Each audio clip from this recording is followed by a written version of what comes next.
Ya Bapak Ibu, saya ingin tahu, kan saya asalnya dari Medan. Saya pengen tahu di sini ada nggak yang berasal dari Medan? Bisa angkat tangan? Nggak ada ya? Dari Jogja ada nggak? Jadi di sini Surabaya semua ya asli ya? Ya? Malang, dari Malang. Dari Malang ada? Oke. Banyuwangi. Nah, saya mau cerita nih. Cerita pengalaman teman saya dari Medan namanya Ucok. Mau dengar nggak? Teman saya Ucok, orang Batak dia. Lalu si Ucok ini kuliah di Jogja. Dia kuliah di Jogja. Lalu di tahun yang kedua, si Ucok ini punya pacar, orang Jawa. Ya, namanya Ayu. Orang Jawa Jogja ya. Lalu si Ucok ini dia kemana-mana bawa sepeda motor dan dia ngajak Ayu pacaran ya, malam minggu naik sepeda motor. Ya, nah, boncengan kan Bapak Ibu kan, boncengan ya. Si Ucok, Ayu di belakang kan? Ya. Namanya juga orang Medan. Kalau naik sepeda motor itu kenceng sekali Bapak Ibu, ya. Kenceng banget kan? Kenceng kan? Si Ayunya lihat kenceng itu ketakutan kan? Dan dia teriak, "Bang, bang, ojo ke susu." Ojo ke susu itu apa artinya? Jangan buru-buru, ya. Jadi si Ucok ini dia salah dengar Bapak Ibu. Ojo ke susu. Oh, agak maju nih ke depan, ya. Tapi masih tetap kenceng. Terus si Ayu ini, "Bang, bang, bang, ojo ke susu." Oh, masih kena, ya. Jadi dia majuin lagi, sekarang dia duduk di tangkinya Bapak Ibu, ya. Tapi masih tetap kenceng. Si Ayu teriak lagi, "Bang, ojo ke susu," kan? Akhirnya si Ucok ini gak sabar dia. Akhirnya dia berhenti, dia bilang, dia lihat, "Bah, panjang kali ya susu kau itu." Itulah cerita orang Batak dengan orang Jogja. Kita lanjut sekarang apa? Presentasi. Ya, belajar tiba-tiba dari Ucok ojo ke susu, belajar tiba-tiba. Oke, sekarang kita belajar. Tadi kita udah bicara daftar nama, udah bicara buat janji, udah ketemu presentasi kan? Nah, presentasi itu ada dua Bapak Ibu. Ada presentasi one on one, satu dengan satu. Ya, ini biasanya diadakan di rumah, bisa juga di food court, bisa kan? Atau yang kedua, home meeting. Home meeting itu adalah presentasi di rumah, di mana kita mengundang teman-teman kita sekitar 5-10 orang datang ke rumah. Lalu kita presentasi atau kita minta bantuan upline untuk presentasi. Bisa di whiteboard, bisa pakai PowerPoint seperti ini, atau pakai flipchart yang ukuran besar. Ya. Nah, yang sekarang saya mau bahas pertama adalah home meeting. Tetap dianjurkan sebagai pembangun jaringan, lakukan home meeting minimal 1 kali seminggu. Kenapa?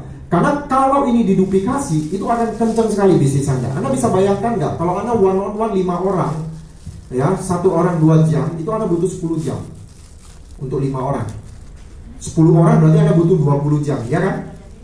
Tetapi kalau Anda lakukan home meeting, Anda undang ke rumah Anda 10 orang, Anda sekali presentasi 2 jam, langsung 10 orang Bapak Ibu Anda presentasi. Jadi hemat waktu, dan kalau ini diduplikasi, bisnis Anda itu akan menggulung dengan cepat. Ya, maka tetap dianjurkan lakukan home meeting. Tapi kalau Anda lakukan home meeting di rumah Anda, ini ada persiapan-persiapannya Bapak Ibu. Anda undang orang ke rumah. Persiapannya pertama adalah Anda sebagai tuan rumah berpakaian yang rapi. Jangan mentang-mentang rumah sendiri, Anda sebagai cowok pakai singlet, pakai celana pendek ya, atau yang wanita pakai daster. Jangan ya Bapak Ibu ya, berpakaian yang rapi. Oke? Yang nggak usah pakai dasi, jas, nggak usah. Ya, kemeja aja sama celana panjang. Oke? Yang kedua, ruang tamu dibiarkan apa adanya. Bukan berarti kalau kotor dibiarkan kotor, bukannya. Tapi kursi-kursinya jangan disusun theater style seperti ini. Jadi Anda ngundang 20 orang, Anda susun 20 kursi jejer.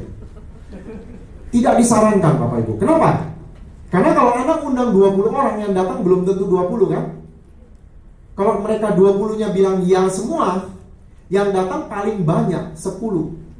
Bisa jadi di bawah 10. Jadi Anda bisa bayangkan nggak? Kalau Anda susun 20 kursi, yang datang cuma 2 orang. Mereka berdua akan saling menatap. Dan mereka mengatakan, cuma kita yang ketipu ini kayaknya. Oke? Jadi kursi jangan disusun, biarkan di ruang yang lain. Ruang tamunya apa adanya aja. Ini kayaknya menggaung ya. Betul ya? Gak enak ya, kayaknya ada setelan apa gitu ya. Kasihan Pak Leo ya. Testing. Gaung, ada gaung Pak. Enggak, udah enggak lagi ya? Mungkin udah di spare ya. Oke, sip. Thank you Pak Leo ya. Tepuk tangan dulu untuk Pak Leo. Sampai mana tadi? Ucok ya? Ucok. Oh. 2 orang ketipu itu ya. Jadi kursi dibiarkan apa adanya. Maksudnya ruang tamu Anda ya udah sofa-sofa gitu aja. Nanti kalau datang nggak cukup kursinya, baru keluarkan kursi cadangan. Itu suasananya lebih hot, betul nggak? Ya, itu satu. Kemudian sebagai tuan rumah, Anda juga nggak usah sebut orang-orang yang nggak datang. Apalagi di depan orang yang datang. Kan nggak enak banget kan? Anda undang 20, Anda janjiin ke upline 20 orang datang. Upline Anda udah semangat, ya ternyata yang datang 2 orang. Lalu Anda merasa bersalah, Anda bilang kepada upline Anda di depan 2 orang itu, sorry saya sudah undang 20, ternyata mereka pada nggak bisa, yang datang cuma 2 ini. Gak enak kan kalau itu kan? Ya. Kemudian jangan digabung dengan acara lain seperti pesta, arisan dan lain-lain. Ibu-ibu di sini pasti protes, arisan. Ya. Saran saya Bapak Ibu ya, saran saya, karena saya sudah pernah mengalami berdasarkan pengalaman saya berkali-kali ya dijebak tanda kutip oleh downline saya ya. Saya bilang, oke, home meeting saya datang, tapi jangan ada acara arisan. Yang ternyata arisan, saya 2 kali dijebak. Begitu saya datang ternyata arisan, dia bohongin saya. Jadi saya disuruh presentasi di depan ibu-ibu yang arisan. Kalau ibu-ibu datang arisan tujuannya apa? Ngerumpi, makan ya, arisan gitu kan. Mana ada yang mau dengerin bisnis? Saya presentasi, gak ada yang denger. Ngobrol sana sini. Saya udah seneng, ada satu ibu-ibu di depan dengerin saya. Itu saya pikir, oh ini join. Ternyata tidak join. Dia kasihan sama saya. Jadi presentasi di depan arisan ibu-ibu yang acara pesta tuh gak tepat. Karena mereka datang bukan untuk dengerin bisnis. Paham? Ya, lanjut ya. Tidak perlu menyediakan makanan berat, besi gitu ya, semen, batu. Makanan berat contohnya kue tiaw goreng, tumpengan, ya, apalagi, pokoknya berat-berat ya, nasi goreng ya. Nah, tidak perlu. Kenapa Bapak Ibu? Masalah duplikasi. Segala sesuatu yang kita lakukan harus bisa diduplikasi. Bisnis ini harus kelihatan sederhana. Karena kalau Anda undang orang datang, Anda siapkan tumpengan, lalu ternyata ada tamu yang diundang tertarik dengan bisnis ini, tapi dia lihat, wah repot banget ya kalau saya mau adakan ini, saya mesti tumpengan juga, nggak jadi ya. Sulit diduplikasi. Sediakan aja makanan ringan boleh lah ya, kacang, kue kering ya, ataupun aqua ya gitu ya.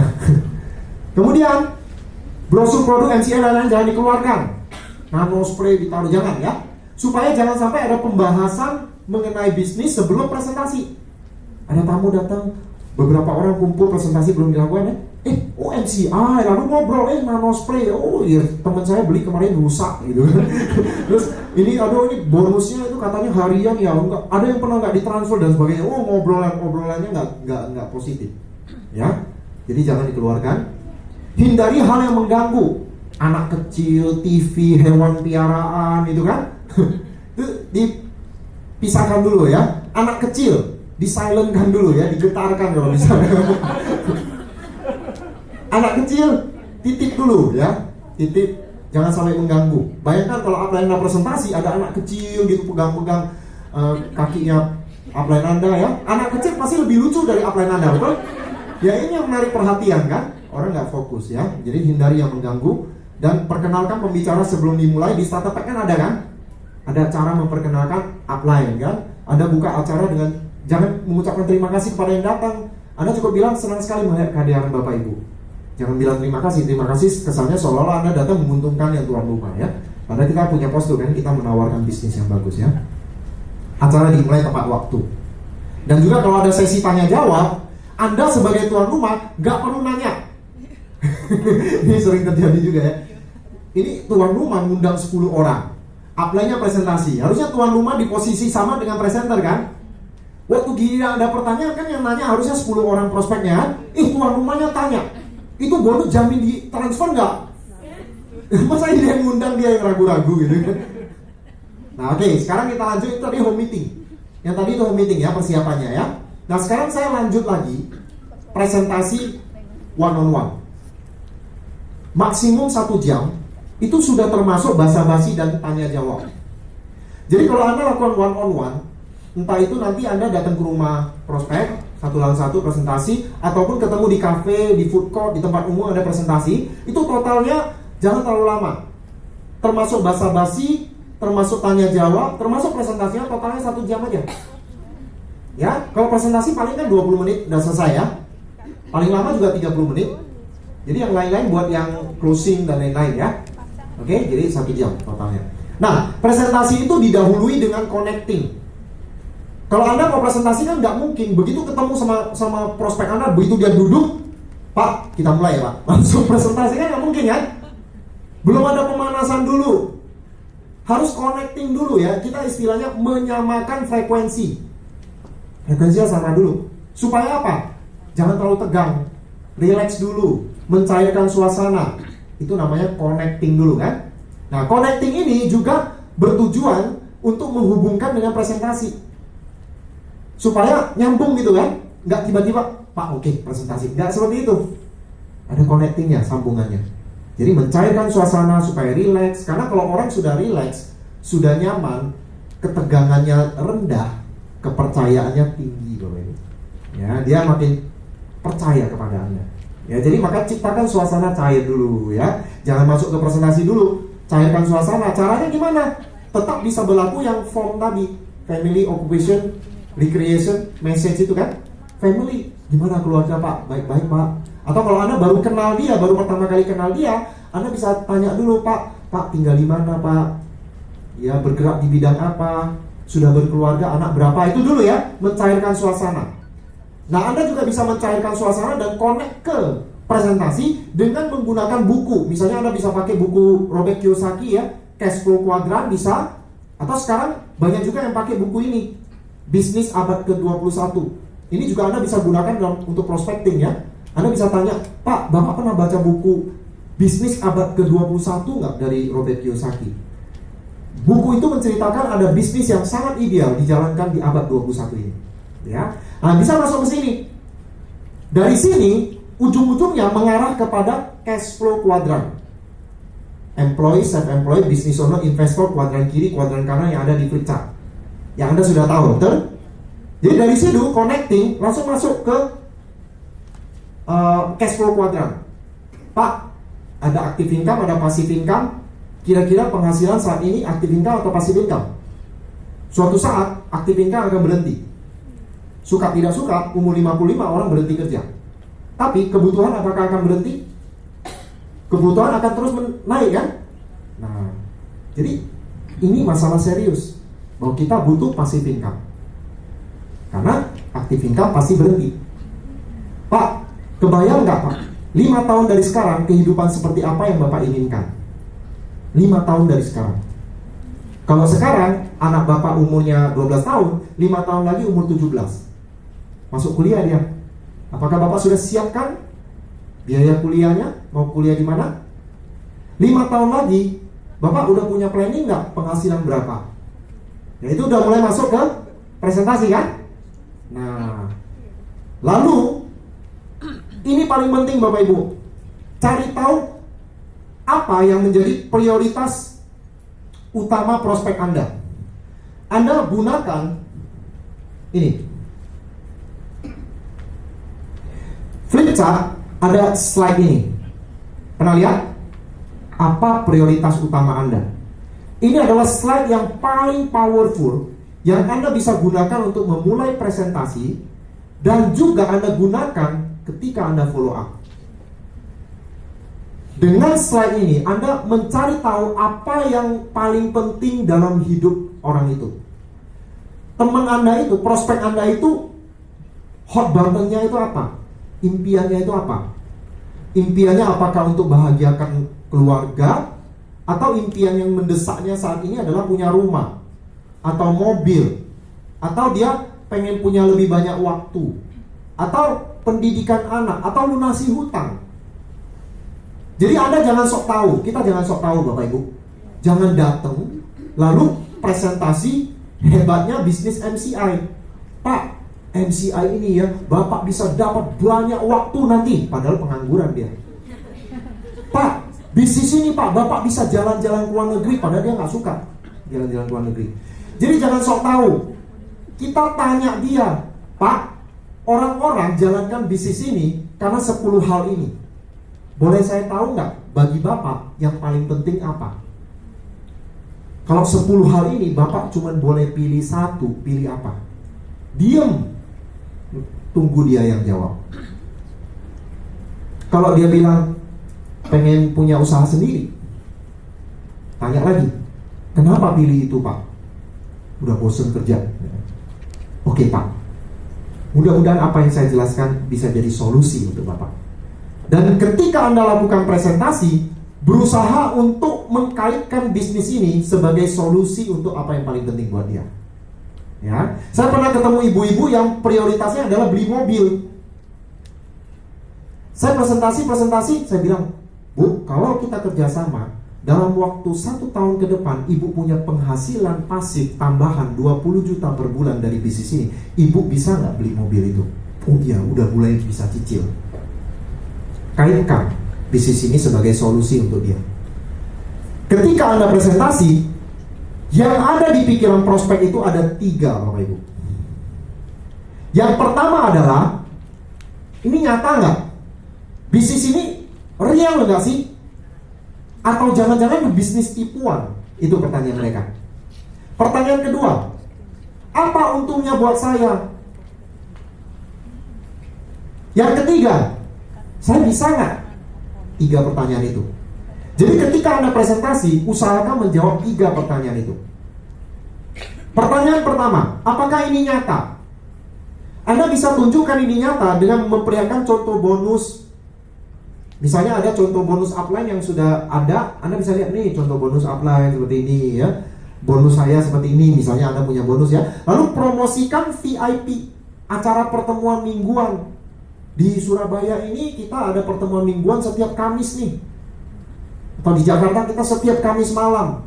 Bapak bisa datang, Bapak bisa lihat para pelaku bisnis ini, orang-orang yang berhasil di sini. Ada yang udah dapat 50 juta sebulan, ada yang sudah dapat 100-an juta per bulan, bahkan ada yang dapat miliaran per bulan. Jadi bisnis ini real, nyata. Promosikan Victory Seminar. Contoh produk dikasih lihat, testimoni produk. Foto Presiden Jokowi dan owner itu kan membuktikan nyata kan. Penghargaan-penghargaan yang didapat oleh perusahaan MCI. Tunjukkan foto orang-orang yang sukses. Ini loh, ya, direktur jalankan bisnis ini sekarang penghasilan ratusan juta per bulan, bisa pensiun. Ini ibu-ibu jalankan penghasilannya sekarang sekian. Ada orang yang anak muda jalankan 3 bulan beli mobil Avanza. Ada anak muda jalankan umur belum 30 tahun udah beli 2 rumah dari bisnis ini. Ya. Apa untungnya buat saya? Untuk menjawab pertanyaan ini, tunjukkan 10 prioritas utama kan? Kita mesti tahu dulu dari awal. Dia maunya apa sih? Dreamnya itu apa? Lunasi hutang, beli rumah, mobil, orang tua, anak. Ketika kita presentasi, kita sampaikan, Pak, bayangkan Pak, tahun depan, kalau Bapak punya penghasilan 50 juta sebulan, bisa nggak Bapak bahagiakan orang tua? Bisa nggak Bapak beli mobil dan sebagainya? Ya, ini. Terus yang berikutnya adalah, apakah saya bisa? Mungkin orang itu tahu ini nyata, ini bisa. Maksudnya bisnis ini nyata. Lalu saya juga mau penghasilannya bagus. Tapi apakah saya bisa? Nah, Anda bisa perlihatkan support system. Kita punya support sistemnya. Kita punya training-trainingnya. Dan Bapak atau ibu tidak dibiarkan jalan sendiri. Ada mentornya, ada konsultannya. Kalau kita mau buka restoran, ya, atau mau buka toko roti, kira-kira kita mau tanya sama siapa? Belum tentu pengusaha yang berpengalaman mau kasih tahu kita, betul kan? Nah, di bisnis ini kita di-mentoring, dibantu, ada konsultasinya. Testimoni pelaku yang tadi itu ya, ini ada anak muda bisa, ibu rumah tangga bisa.